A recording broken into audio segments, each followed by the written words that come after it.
नमस्कार श्रोताओं, यह है आपका पसंदीदा चैनल फियर हॉरर स्टोरी, जहां हम आपको सुनाते हैं सच्ची, खौफनाक, रहस्यमयी और डरावनी कहानियां। आज की कहानी एक कैब ड्राइवर की है जिसकी जिंदगी उस रात बदल गई जब उसने एक खौफनाक सवारी की थी। आइए शुरू करते हैं आज की कहानी।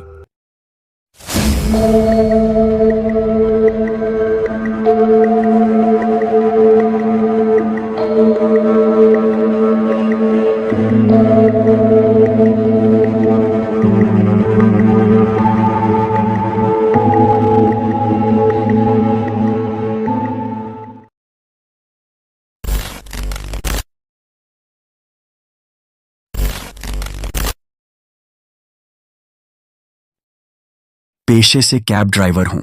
हर दिन मेरी रोजमर्रा की जिंदगी ऐसे ही निकलती है। सुबह यात्रियों को लेना और रात तक वापस घर लौटना। मैं आमतौर पर रात 11 बजे तक घर पहुंच जाता हूं।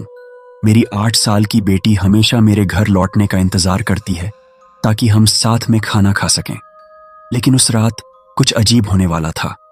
रात के 11:45 बजे एक और यात्रा अनुरोध आया। मैंने लोकेशन चेक की और पाया कि वह स्थान मेरे मौजूदा स्थान से महज 1.5 किलोमीटर दूर था। यह एक सुनसान हाईवे पर था, जहां से कोई बस्ती 2-3 किलोमीटर के दायरे में नहीं थी। मैं घर जाने ही वाला था, लेकिन इस यात्रा ने मुझे रोक लिया। मैंने सोचा कि एक बार देख लेना चाहिए। जब मैंने यात्री के नंबर पर कॉल किया, तो दूसरी ओर से एक धीमी, उदास आवाज में एक लड़की ने कहा, दादाजी, प्लीज जल्दी आइए। मेरे पिता बहुत बीमार हैं, हमें उन्हें अस्पताल ले जाना है। उसकी आवाज में कुछ ऐसा था जिसने मुझे जाने के लिए मजबूर कर दिया। मैं अब चाहकर भी इस यात्रा को मना नहीं कर पा रहा था। मैंने लोकेशन सेट की और वहां पहुंचने के लिए गाड़ी बढ़ा दी। जब मैं लोकेशन पर पहुंचा तो वह एक सुनसान इलाका था। चारों ओर घना अंधेरा और एक ओर एक पुरानी टूटी फूटी झोपड़ी दिखी। वहां पर कोई बस्ती नहीं थी। मैंने एक बार फिर से उस लड़की को कॉल किया। उसने फिर वही बात दोहराई, दादाजी, आप सामने वाली पतली गली से सीधे आ जाइए। मैंने जैसे ही गली में कदम रखा, मेरे दिल की धड़कन तेज हो गई। मुझे कुछ अजीब सा महसूस हो रहा था, लेकिन मैं आगे बढ़ता गया।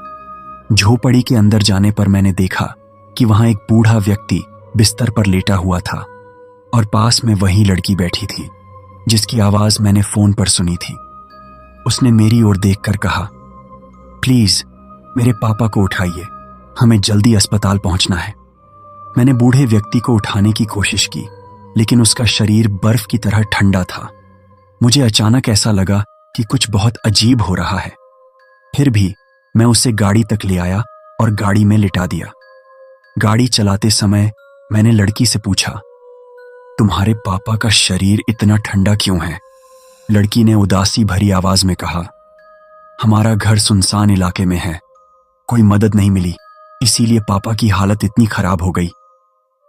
मैं उसकी बात सुनकर चुप हो गया।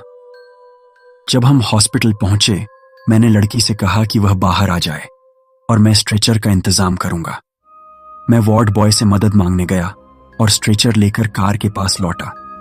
लेकिन जब मैंने कार के अंदर झांका तो मेरे पैरों तले जमीन खिसक गई। कार अंदर से पूरी तरह खाली थी। न बूढ़ा आदमी न वह लड़की, दोनों गायब हो चुके थे। मैंने चारों ओर देखा, लेकिन कहीं कोई नहीं था। मेरी समझ में नहीं आ रहा था कि यह क्या हो रहा है। मेरे हाथ पांव कांप रहे थे। मैं हॉस्पिटल के स्टाफ से पूछा, लेकिन किसी ने भी उस लड़की और बूढ़े आदमी को आते नहीं देखा था। मैं पूरी रात सो नहीं सका। अगली सुबह मैं फिर उसी स्थान पर गया जहां से मैंने उन्हें उठाया था, लेकिन अब वहां कुछ भी नहीं था। न वह झोपड़ी, न वह लड़की और न ही बूढ़ा आदमी। मैंने आसपास के लोगों से पूछताछ की। तब मुझे पता चला कि वहां सालों पहले एक बूढ़ा आदमी और उसकी बेटी रहते थे। बूढ़ा व्यक्ति कई महीनों से बीमार था और उसकी बेटी मदद की गुहार लगाती थी, लेकिन कोई मदद नहीं आई। एक रात बूढ़े आदमी की हालत इतनी बिगड़ गई कि वह मर गया।